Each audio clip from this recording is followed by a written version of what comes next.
Muy buenas tardes. Un cordial saludo por parte de la empresa Grupo Soluciones Legales Corporativas. Les habla como su anfitriona, Diana López, abogada especialista con más de 10 años de experiencia y actualmente me desempeño en el cargo de jefe jurídica.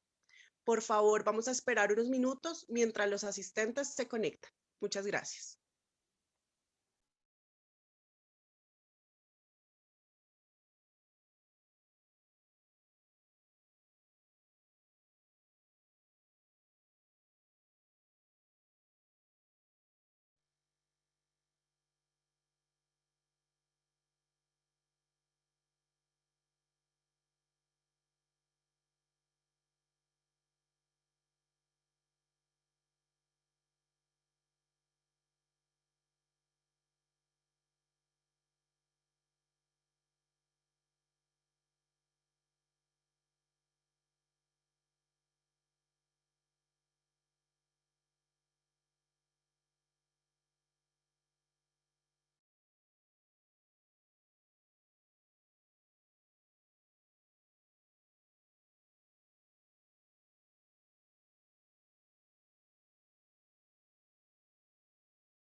Buenas tardes, estimados clientes y amigos, bienvenidos. Estamos emocionados. Veo conectadas muchas empresas conocidas con las que tenemos excelente relación y varios años de trabajo conjunto. Sin embargo, me gustaría presentarme para los que no me conocen. Mi nombre es Alexander Grajales y soy socio fundador de Grupo Soluciones Legales. Les agradezco a todos los clientes que están hoy conectados y para los que no lo son, al final tendremos una información que con seguridad les va a interesar. Gracias a las empresas que confían en nosotros, aliados tan importantes como Safe, veo acá a Alexandra, el ingeniero Carlos Almario, Dynamic, Special Graphic, Da Vinci. Bueno, y sin más preámbulos, le doy gracias y le doy la bienvenida a la doctora Diana. Iniciamos. Muchísimas gracias. Bueno, muy buenas tardes a todos. También agradecemos conectarse a esta masterclass. Bienvenidos a esta masterclass donde abogados especialistas en Derecho Laboral y Gestión Humana nos guiarán para entender a profundidad la UGPP, en qué consiste la fiscalización por su parte y las sanciones que pueden aplicar al no cumplirse con la reglamentación, además de los requerimientos que UGPP puede realizar a los pequeños y medianos empresarios en Colombia. Es para nosotros un placer tenerlos en este espacio y esperamos que la charla resuelva las inquietudes que se hayan venido presentando día a día. El temario que abordaremos es el siguiente. Primero, ¿conoces la UGPP y cómo funciona? Segundo, ¿cómo se realiza el proceso de fiscalización por parte de la UGPP? Tercero, ¿cuáles son las sanciones que puede aplicar la UGPP a las empresas? Cuarto, ¿qué información puede solicitar la UGPP a las empresas? Quinto, conozca el procedimiento de la UGPP para imponer sanciones. Antes de comenzar, realizaré las siguientes aclaraciones. En la parte inferior se encontrará una casilla de preguntas donde ustedes podrán colocar sus inquietudes. Estas serán atendidas durante la intervención de los abogados expositores. Por tiempo y en caso de no alcanzar a responder estas preguntas, con posterioridad se contestarán a través de correo electrónico. Adicional, es importante mencionar que la masterclass será grabada y se enviará vía email.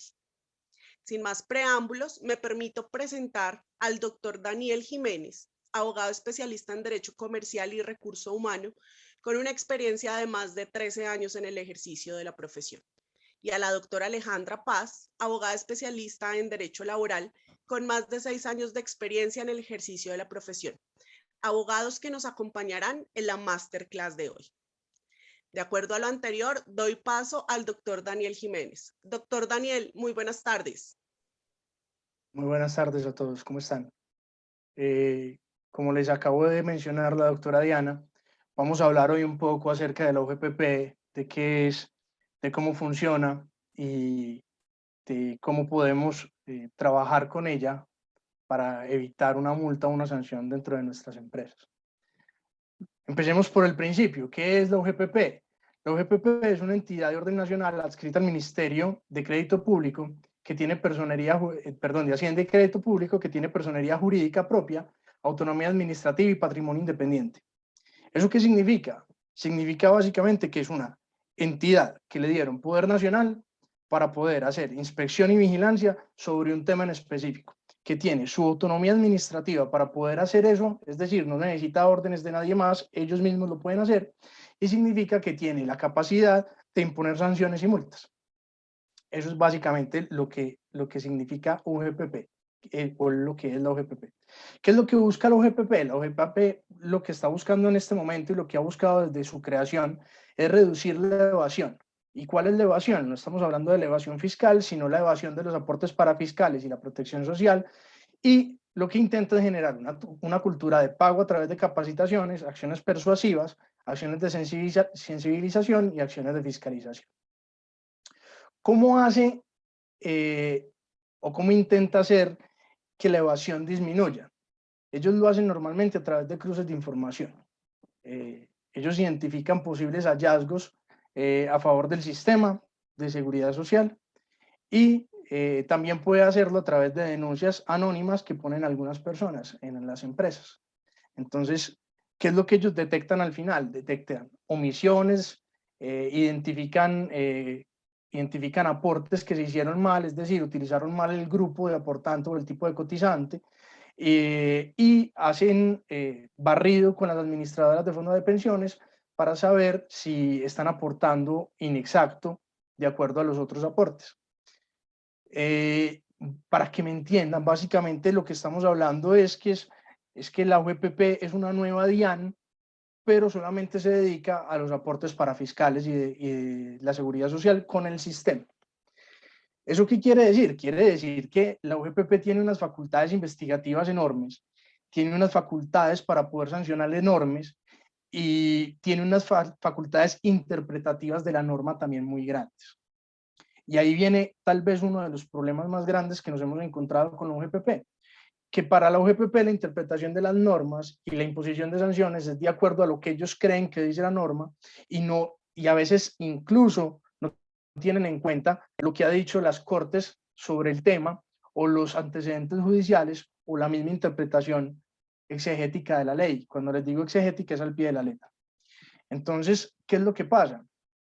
Encontramos que la UGPP nos puede venir a pedir información y si no la tenemos correctamente organizada y de acuerdo a lo que ellos les gusta ver, podemos recibir una sanción, pues que al final de cuentas es una sanción gravosa que puede terminar perjudicando gravemente a la empresa, ¿cierto? Al final, cuando ellos encuentran estas diferencias o estas inexactitudes, ¿qué es lo que hacen? Ellos se lo comunican al aportante, a la persona que está en la obligación de hacer los aportes. ¿Y cómo se los comunican? Pueden hacer lo siguiente, pueden hacer acciones de capacitación y orientación, que lo que hacen es llamar a los empresarios y les dicen, miren, les vamos a enseñar cómo es porque vemos que tienen muchos problemas.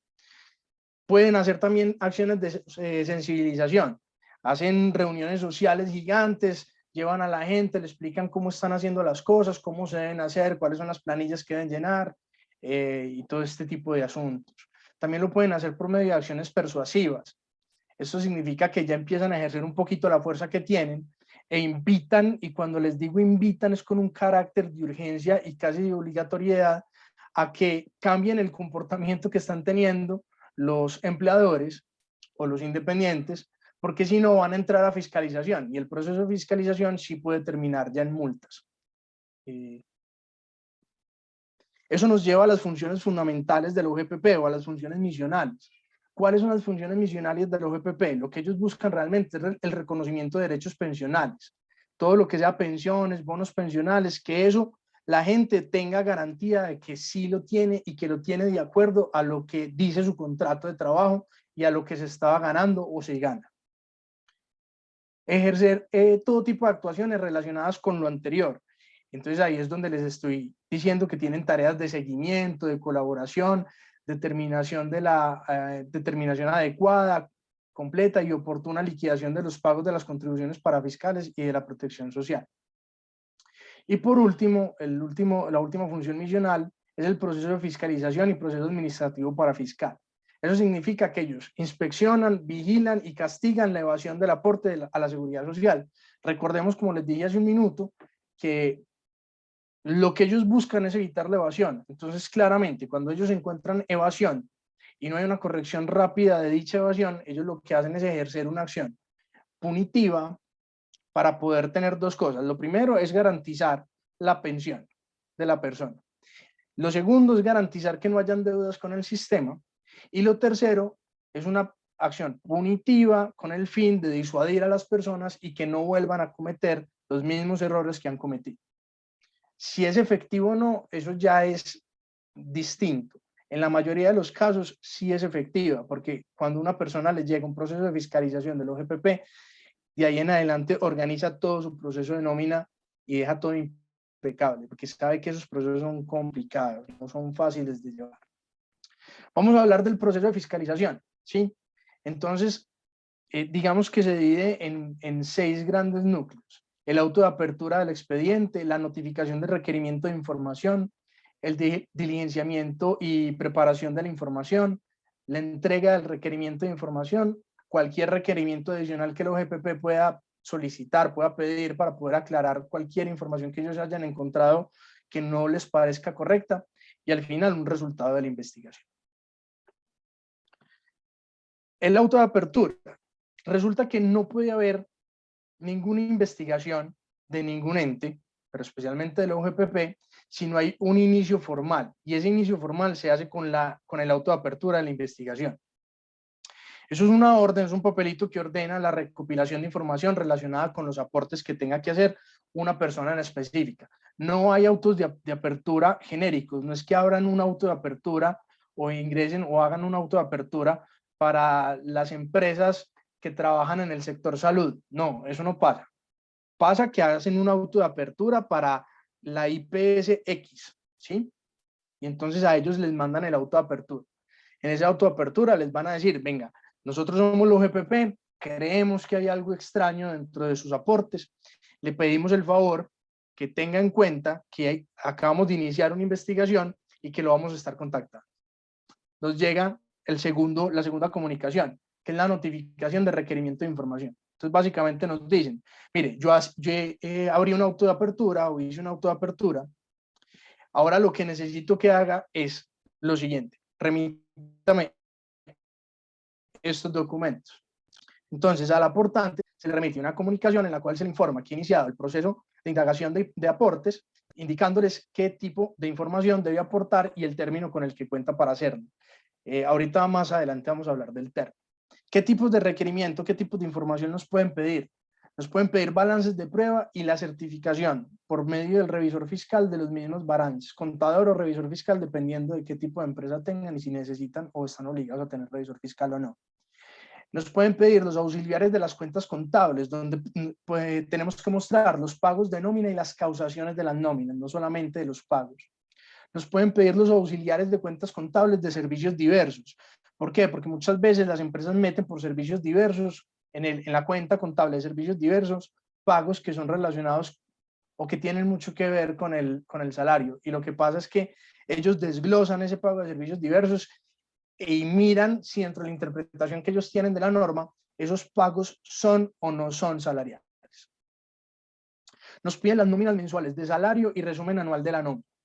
Nos piden también las parametrizaciones de las cuentas contables y nos piden un listado de contratos, o nos pueden pedir contratos de aprendizaje y las relaciones de los pilas o de las pilas que hayan pagado.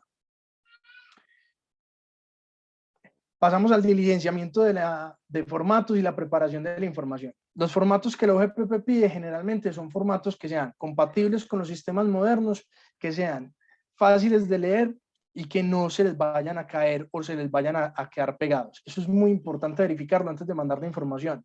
Que donde estamos mandando la información sea fácil de acceder y no esté dañado. Si la vamos a mandar en un USB, que ese USB funcione. Si la vamos a mandar en un CD, que ese CD funcione, que quede bien grabado, que no quede corrupto el archivo. Dependiendo del requerimiento, pueden ser enviados en PDF, Excel o cualquier otro formato especial. Por ejemplo, el resumen de los pagos de pila los piden en su mismo formato. Eso no es un formato, generalmente eso viene en PDF o puede venir en otro formato especial. Toda esta información debe estar certificada de manera que al ser enviada a la OGPP cuente con la información verídica de la empresa. Ojalá estuviera firmada por un abogado apoderado. Cuando les hagan el requerimiento siempre les aconsejamos que tengan un abogado que los esté un abogado experto en este tema, que los esté asesorando y los esté llevando por el camino que deben llevar. Ojalá esté firmada por ese abogado, por el contador y por el representante legal de la empresa. ¿Cómo hacemos para preparar la información que nos están solicitando? La información auxiliar de las cuentas contables de servicios y diversos se debe presentar en formato Excel consolidado por año y detallado por mes y por terceros. La nómina debe estar presentada en formato Excel, cada archivo por año, detallando los pagos de forma mensual, nombre y tipo de vinculación laboral, fecha de ingreso de retiro, incapacidades, suspensiones, permisos o licencias, retiros, vacaciones y cualquier otra novedad que tenga el empleado. Es decir, no es que yo voy a mandar un archivo, Daniel Jiménez con cédula tal, le pago 2 millones de pesos mensuales. No, ellos están pidiendo, y cuando hacen el requerimiento de información, ellos les están pidiendo, miren, necesito su resumen de nómina anual de 2019, 2020, 2021, discriminado por mes, y por favor, en cada discriminación por mes me van a poner todo lo que les acabo de decir. Pagos mensuales, nombre y tipo de vinculación laboral, fecha de ingreso, retiro, incapacidades, suspensiones, permisos, licencias, vacaciones o cualquier otra novedad. Sobre la información de planilla de pila, el periodo de pago que se debe registrar es el correspondiente al periodo de pago de los demás subsistemas, pensiones, registros, riesgos laborales y cajas de compensación. Es decir, se mandan las planillas de pila que la OGPP les hayan pedido de acuerdo a los tiempos que le solicitó la información. La entrega del requerimiento de información. Normalmente les dan un plazo de un término de 2 meses y 15 días que generalmente no es prorrogable, no lo prorrogan. Tiene que pasar algo muy extraño para que la OGPP decida prorrogar un término ya dado. Y les pide que por favor lo envíen en los formatos de los que hablamos hace un momentico, en los formatos solicitados, y que toda la información esté completa. ¿Qué pasa si de pronto yo mando la información y me faltó abril de 2020? Pues muy probablemente la van a abrir pliego de cargos, porque uno de los principios fundamentales del envío de la información a la OGPP es que la información tiene que estar completa. Es decir, información incompleta se toma como información incorrecta y muy probablemente ahí hay un indicio grave de un incumplimiento a las obligaciones de aporte. La OGPP, después de revisar todo, si ve cosas muy extrañas o cosas que le llamen la atención o que no le cuadren mucho, puede hacer un requerimiento de aclaración de inconsistencias, o puede pedir más información y brindar un nuevo término para esta respuesta. Normalmente ese nuevo término no supera los 3 meses, pero generalmente es mucho menor que el tiempo inicial, porque se supone que esa información es mucho más fácil de sacar y es mucho más corta. El resultado de la investigación, ¿qué puede pasar después de que la OGPP me investigue? Lo peor que nos puede pasar es que nos habla un pliego de cargos. Eso significa que nos está abriendo un proceso administrativo sancionatorio, puede realizar liquidaciones oficiales y al final realiza liquidaciones definitivas. Y en esas liquidaciones definitivas incluye todas las multas y sanciones que puede poner, porque ellos pueden poner sanciones altas. Y entonces ahí se las incluyen. Eso es lo peor que nos pueden poner. ¿Cuándo nos ponen este tipo de sanciones? ¿O cuándo nos inician estos pliegos de cargo? Cuando la información que nosotros estamos enviando a la OGPP es completamente errónea, no se compadece para nada con los reportes de nómina que nosotros estamos haciendo. Si ven que los reportes de nómina y pagos adicionales tenemos salarios que, por ejemplo, superan los 10 millones de pesos y al final nosotros estamos haciendo aportes por 1 o 1,5 millones, pues la OGPP abrirá esos pliegos de cargos y iniciará el proceso administrativo sancionatorio. ¿El proceso administrativo sancionatorio es la última vía? No. Cuando la OGPP me termina el proceso y me impone una sanción, como eso es una sanción administrativa, yo todavía tengo un paso adicional, que es ir a la justicia ordinaria, a la justicia de lo contencioso administrativo, y empezar un proceso, si yo creo que yo tengo la razón y que ellos se equivocaron, de nulidad y restablecimiento del derecho. De todas maneras, un proceso de nulidad y restablecimiento del derecho nos puede estar durando aproximadamente unos 15, 20 años, es muy largo. Y al final, si nos condenan a nosotros, pues todo el tema de la actualización monetaria, pues la vamos a tener que asumir. Entonces, a veces de pronto sale un poquito más caro el caldo que los huevos. Que hay un punto intermedio, nos puede pedir requerimiento para corregir o declarar. Ve que de pronto los errores que hemos cometido son cometidos de buena fe, que no son muy graves. Entonces nos dice, venga, hágame un favor, corrija el aporte que hizo o autodeclare el aporte, autodeclárelo extemporáneo claramente. Normalmente dan un tiempo adicional de 3 meses que tampoco es prorrogable, y se le solicita la corrección de la omisión, de la inexactitud o de la mora. Esos 3 términos los va a tocar la doctora Alejandra un poco más adelante. Y lo mejor que nos puede pasar en estos casos es que haya un auto de archivo. Eso significa que encuentran que la información que mandamos está en orden y conforme y declaran el archivo del expediente y ahí se termina el proceso y nosotros salimos tranquilos. Muchísimas gracias. Doctor Daniel, muchísimas gracias por la intervención. Esperamos que haya sido muy productiva para los asistentes y del agrado de ustedes. Doctor Daniel, tenemos dos preguntas, si nos puede colaborar con ellas. La primera, ¿cómo corregir los indicios de evasión enviados por la UGPP a través de las acciones persuasivas?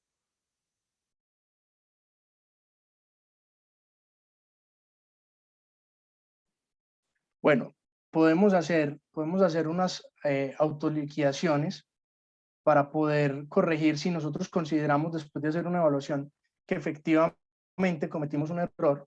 Podemos hacer autoliquidaciones y poder pagar incluso con una pequeña mora ese tipo de solicitudes que nos hace la UGPP.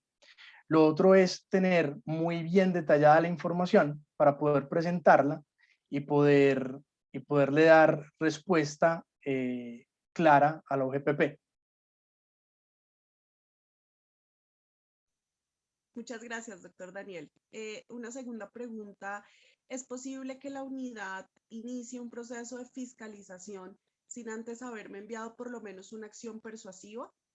Sí, la UGPP tiene unas facultades investigativas supremamente amplias. Se las ha otorgado el gobierno, se las otorgaron cuando la fundaron y sí, tienen la competencia para adelantar cualquier tipo de acción de fiscalización sin necesidad de requerir inicialmente al aportante para que corrija. O mejor dicho, ellos pueden iniciar acciones persuasivas cuando lo deseen. Muchísimas gracias, doctor Daniel. Por ahora no resolveremos más preguntas. Damos paso a la doctora Alejandra Paz.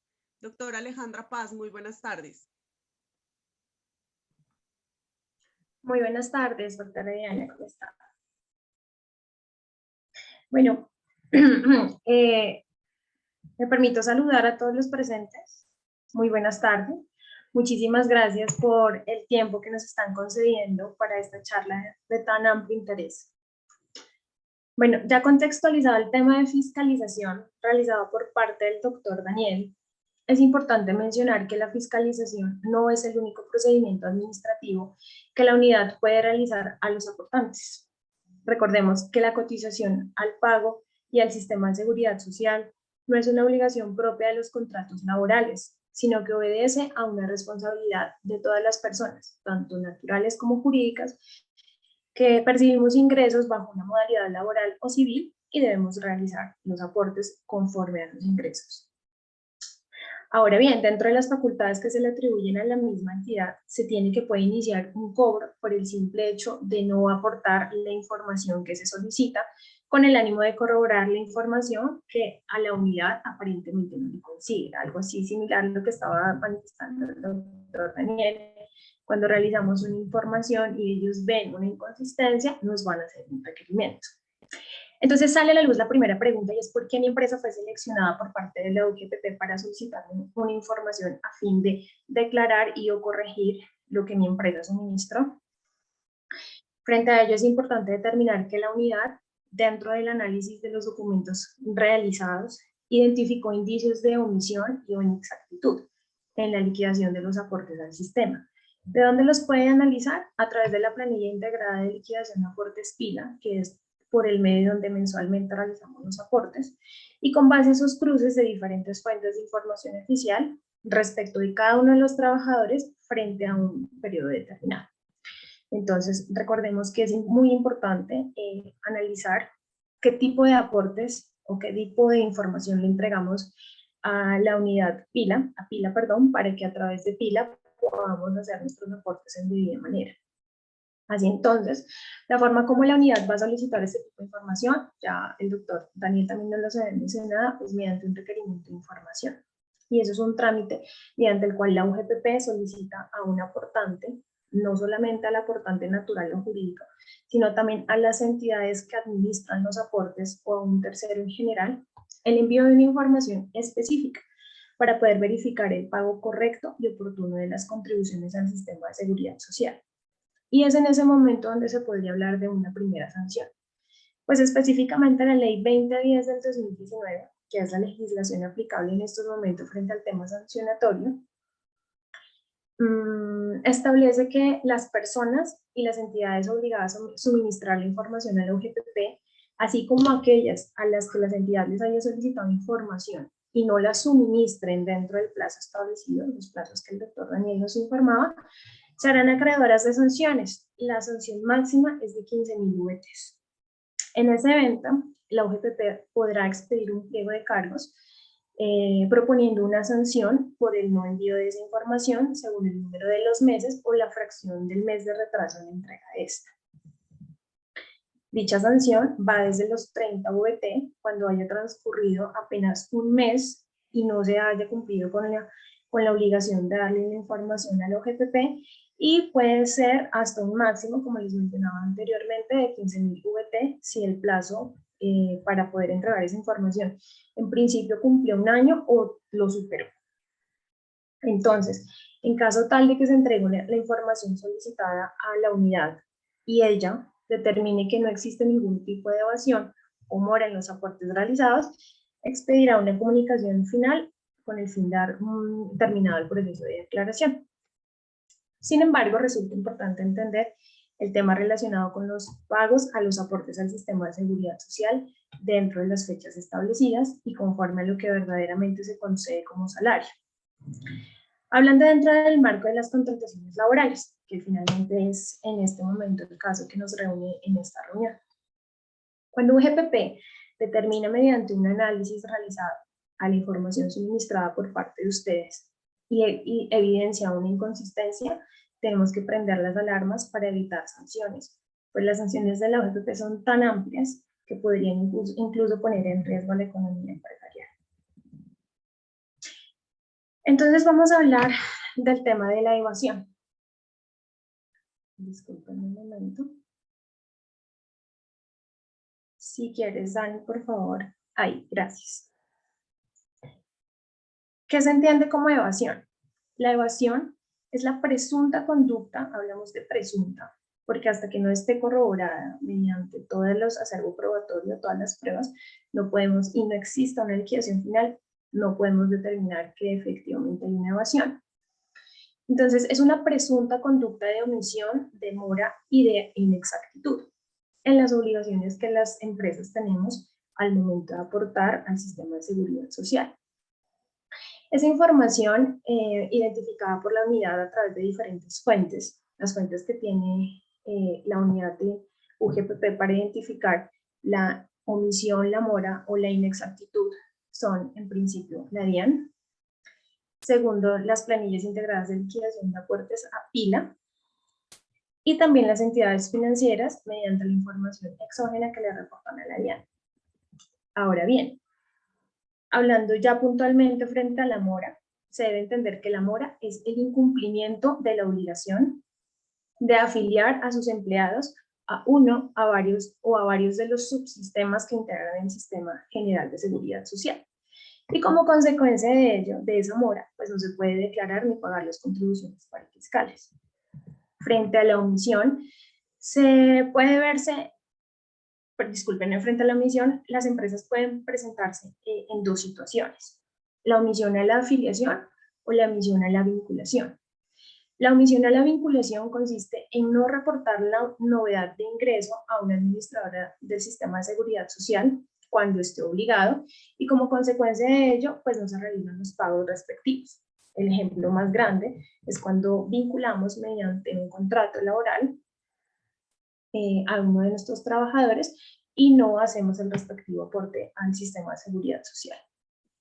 Mientras que la omisión en la afiliación corresponde al incumplimiento de la obligación de afiliar a los empleados o uno o varios de los subsistemas que integran el sistema de seguridad social, y como consecuencia de ello, evidentemente, pues no se pueden pagar las contribuciones parafiscales, encontrándonos en un incumplimiento de las disposiciones legales que reglamentan la obligación de afiliarlos. Ahora bien, si la empresa se encuentra en uno de estos casos que acabo de mencionar, podemos realizar una de las siguientes actividades. Primero, verificar que los trabajadores relacionados en el anexo que UGPP nos expida corresponden a la empresa. Esta situación se da de manera muy general, que a veces cometen errores la unidad y nos envían información, solicitud de información de trabajadores que nunca han estado vinculados a nuestras empresas.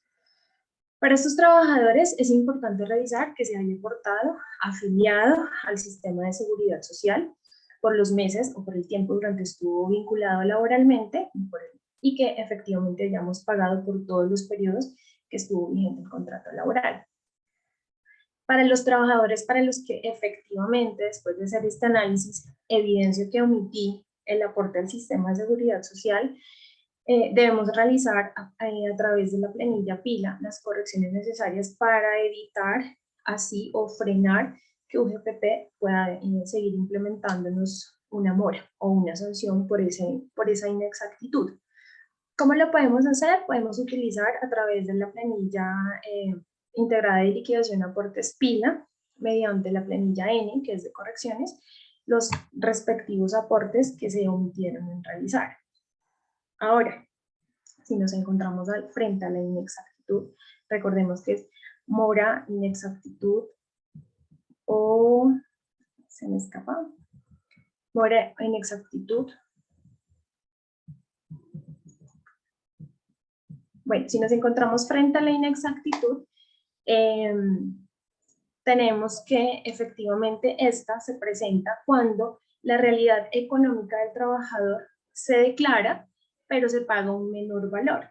Entonces aquí tenemos muchos de los eventuales escenarios donde las empresas conceden cierto tipo de asignaciones y que con el ánimo de desalarizarlo entre la empresa y el trabajador, finalmente pagamos un valor inferior a PILA, y PILA, como les mencionaba anteriormente, al momento de trasladar esa información a UGPP, prende la alarma y dice por qué hay o por qué en la entidad financiera hay un valor que se está pagando y por qué en planilla el valor es inferior al aportado al sistema de seguridad social. Si nos presentamos frente a esa inexactitud, lo importante es primero validar el ingreso base de cotización, el IBC de los trabajadores, sobre el cual se realizó el aporte a PILA durante el periodo determinado que UGPP me está solicitando que aclare o corrija. Segundo, en caso de encontrar la diferencia en el IBC, corregir el pago del sistema de seguridad social, como les mencionaba anteriormente también, por el operador de información PILA, utilizando la planilla N, que es la que corrige la inexactitud en el IBC. Si quieres, cámbialo por favor, Tani. Gracias. Entonces se abre un debate acá que es muy importante, que el doctor Daniel en principio lo mencionó, sobre qué es salario. UGPP se ha tomado un poco de atribuciones donde deja a un lado la legislación laboral o lo que las altas cortes han manifestado con relación al salario, y también deja a un lado la capacidad de las partes contractuales, trabajador y empleador, de poder pactar mediante documentos situaciones que permitan desalarizar esos salarios acogidos conforme a la legislación laboral y ordena.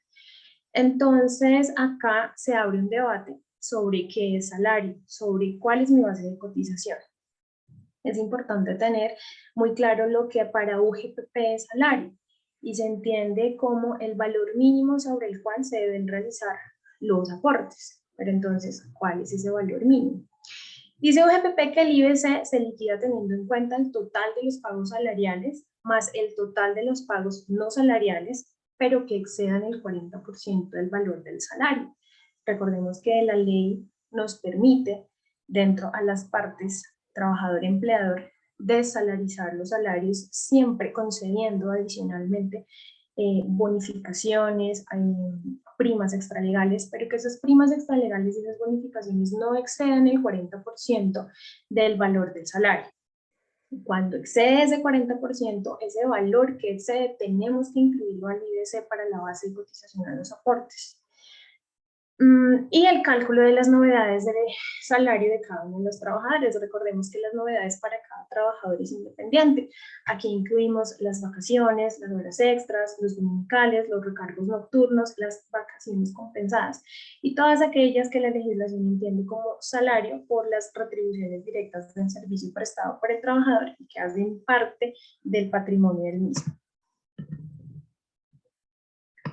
¿Sí? ¿Lo cambias? Gracias.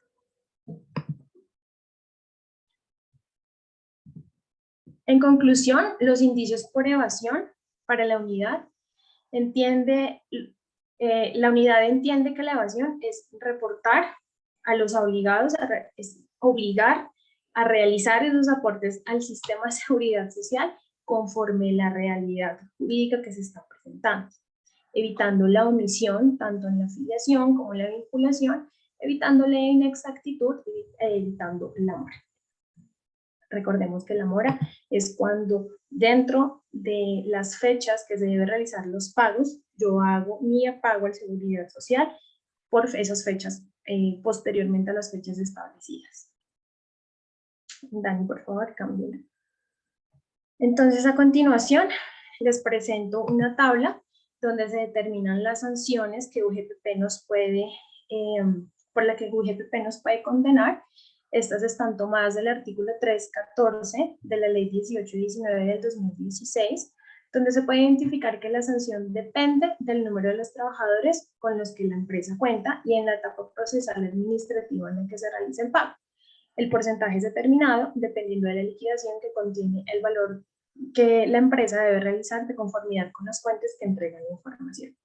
Entonces tenemos acá que las sanciones pueden ser antes de la notificación del requerimiento para declarar, van por cierto porcentaje. Si nosotros pagamos esa sanción posterior a la notificación, ya se nos va a incrementar el porcentaje de la sanción. Y finalmente, si ya llegamos hasta la liquidación oficial y efectivamente no hemos realizado el pago, nos van a sancionar por un valor ya superior. Como una acotación, se debe tener en cuenta que es la determinada en el artículo, y me lo regalas por favor, la próxima diapositiva. Gracias. Entonces, esta acotación es importante tenerla en cuenta. Del mismo artículo que les mencioné anteriormente, y me permito leer, el aportante que corrija por inexactitud las autoliquidaciones de las contribuciones parafiscales de la protección social, sin que medie requerimiento de información de la UGPP, deberá liquidar y pagar una sanción equivalente al 5% del mayor valor a pagar que se genere entre la corrección y la declaración oficial. Cuando la OGPP notifique el primer requerimiento de información, la sanción aumentará al 20%. Cuando la OGPP notifique el requerimiento para corregir la sanción, aumentará al 35%, y si la OGPP notifica la liquidación oficial y determina el valor a pagar a cargo del obligado, impondrá una sanción equivalente al 60% de la diferencia existente entre los aportes declarados y los dejados de declarar.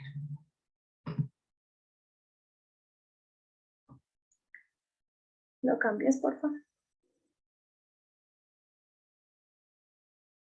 Asimismo, se lee acá que las personas y las entidades obligadas a suministrar la información a la OGPP, así como aquellas a las que esta entidad les haya solicitado información y o pruebas que no les suministren dentro del plazo establecido para ello, serán acreedores de una sanción de 5 BBT por cada día de retraso en la entrega de la información solicitada.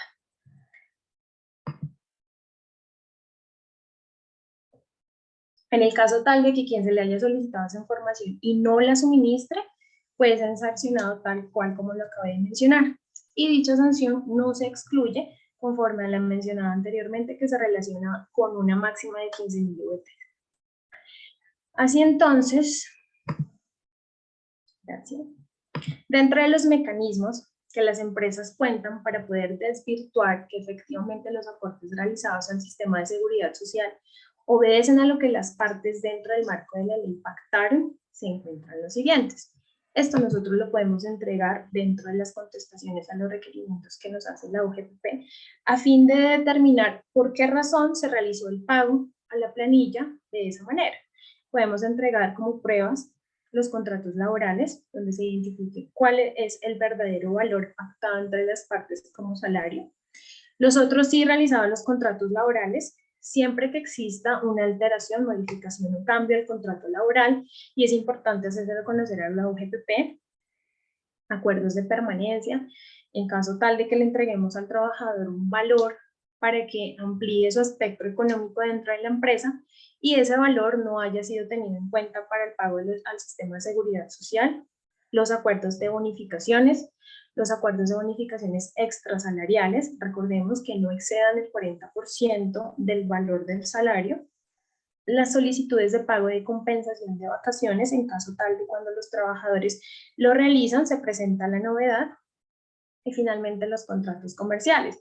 Recordemos que los trabajadores no se encuentran excluidos de poder prestarnos un servicio civil y comercial a la empresa, y en caso tal de que se le pague sus cuentas de cobro en la misma cuenta donde percibe su salario, pues efectivamente va a haber una variación.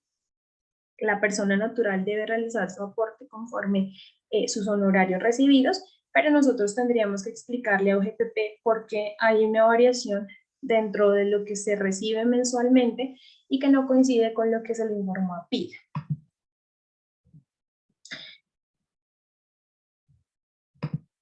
Lo cambies, por favor, gracias.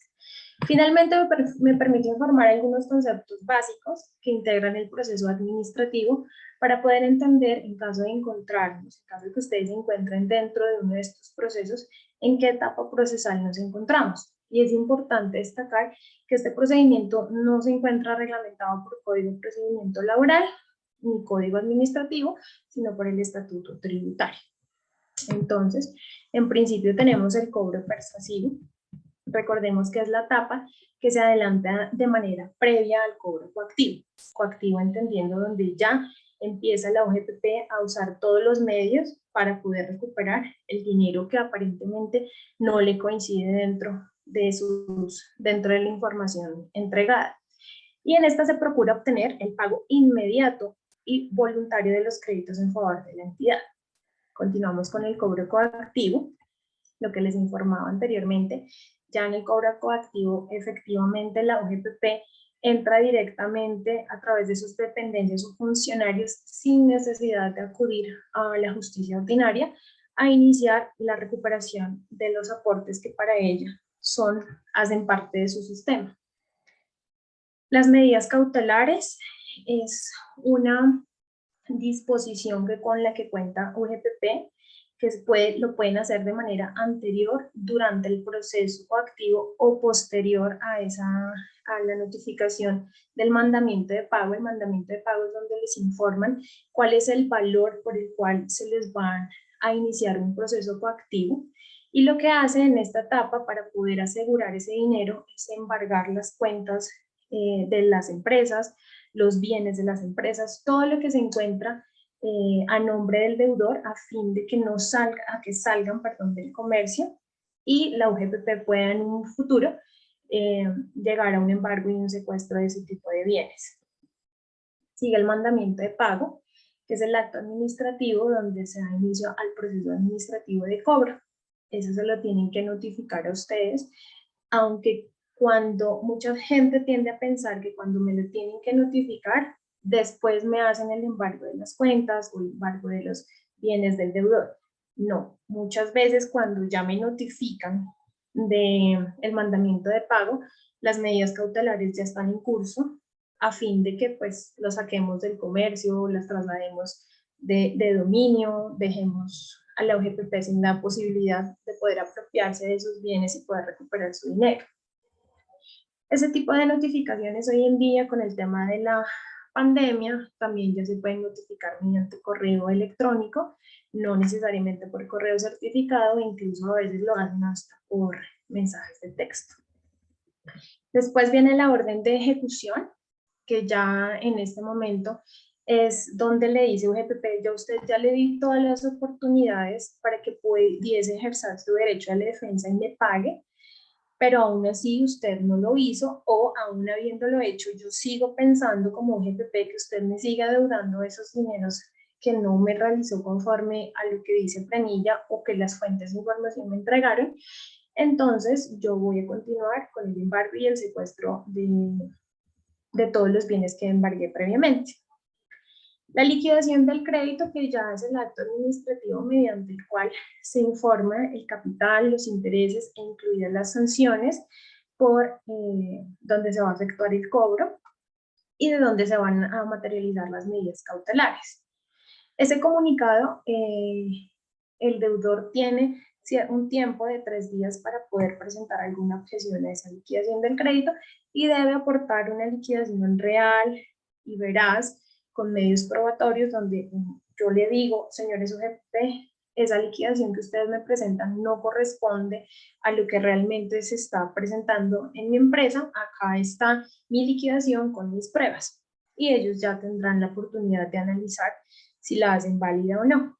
Finalmente viene el secuestro de los bienes, donde toman en custodia para un posterior remate y recuperar el dinero solicitado como deuda.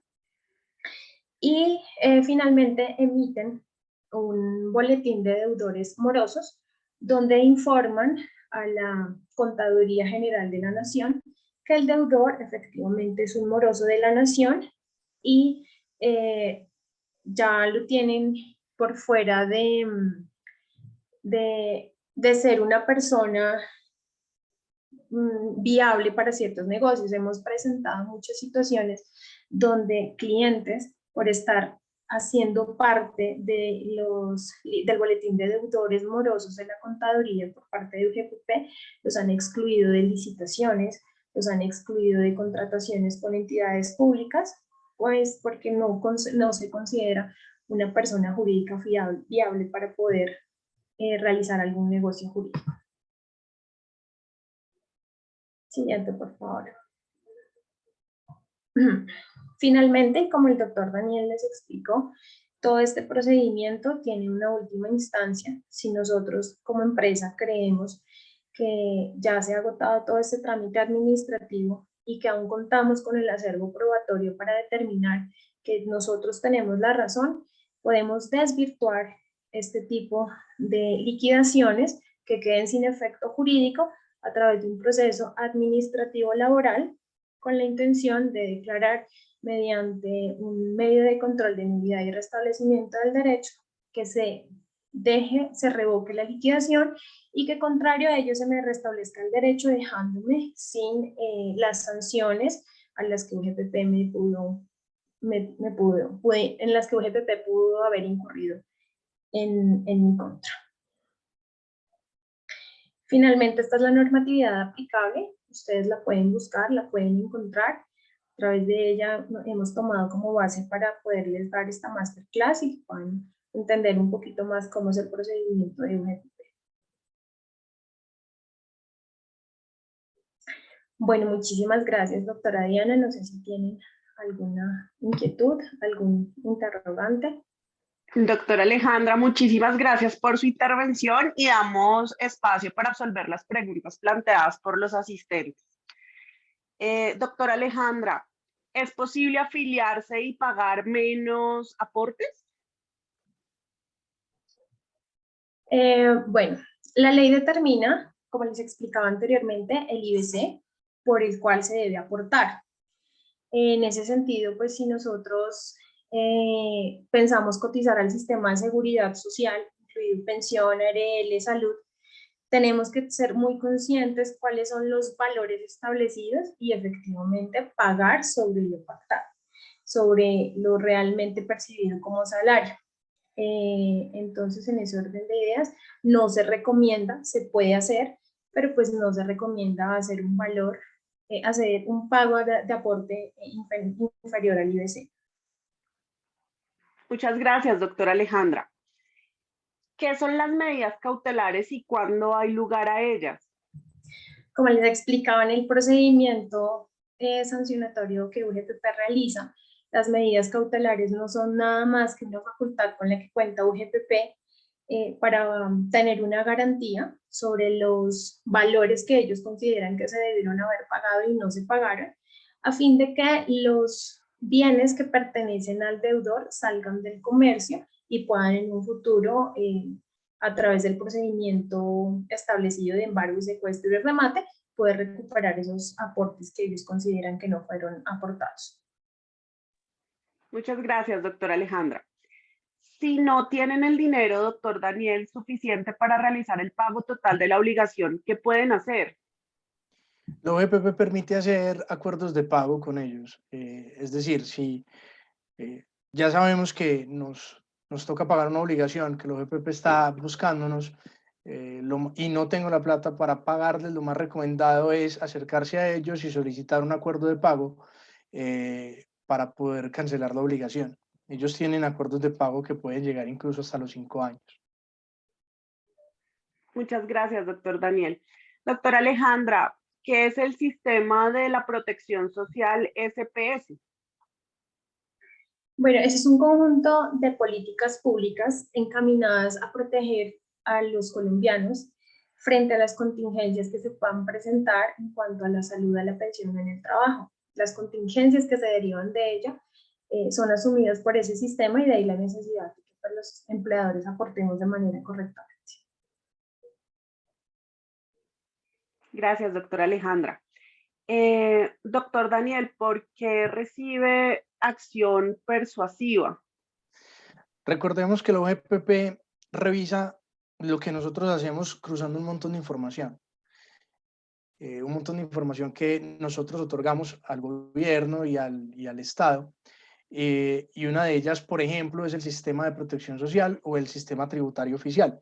Si ellos en ese sistema se dan cuenta que hay inexactitudes o que los valores que se pagaron no corresponden con la realidad de lo que se está pagando dentro de la empresa, pues ellos envían este tipo de acciones persuasivas con el fin de que tú corrijas antes de empezar el proceso de fiscalización. Muchas gracias, doctor Daniel. Y por último, doctora Alejandra, ¿qué quiere decir que le fueron encontradas diferencias de IBC entre subsistemas? Ok, recordemos que el sistema de seguridad social está integrado por subsistemas, el de salud, ARL y el de pensión. Estos tres subsistemas, cuando hacemos los aportes al sistema de seguridad social, deben coincidir en su IBC. Cuando uno de los tres no coincide, digamos que pensión tiene uno, ARL otro y salud tiene otro, UGPP entra a revisar y detectar por qué se está pagando de manera diferente en los subsistemas.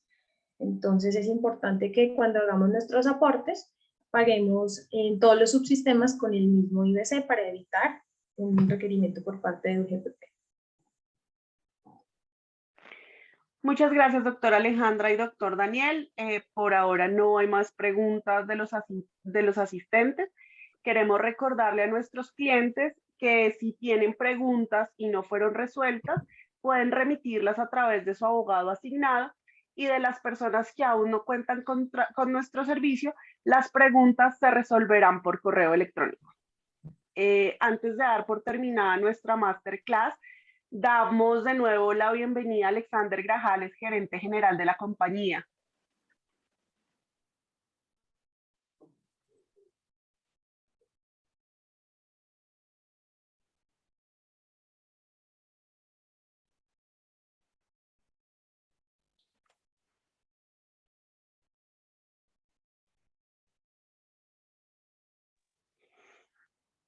Bueno, creo que Alexander tiene de pronto un problema de conexión. Sin embargo, a nuestros asistentes por haber asistido a nuestra masterclass, queremos brindarles un beneficio a los que aún no son o no hacen parte de este equipo y de esta familia, el cual consiste en un diagnóstico legal gratuito accediendo a través de nuestra QR, la cual está proyectada en este momento.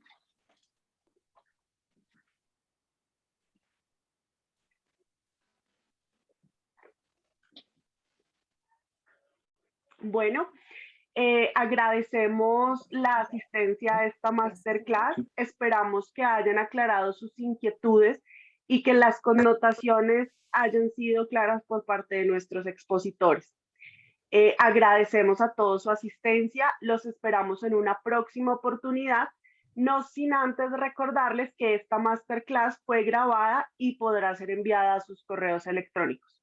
Los invitamos igualmente a seguirnos en nuestra página de Facebook como Soluciones Legales Corporativas, en Instagram como Grupo Soluciones Legales y a través de nuestra página web solucioneslegales.net.co. Muchísimas gracias a todos y una feliz tarde.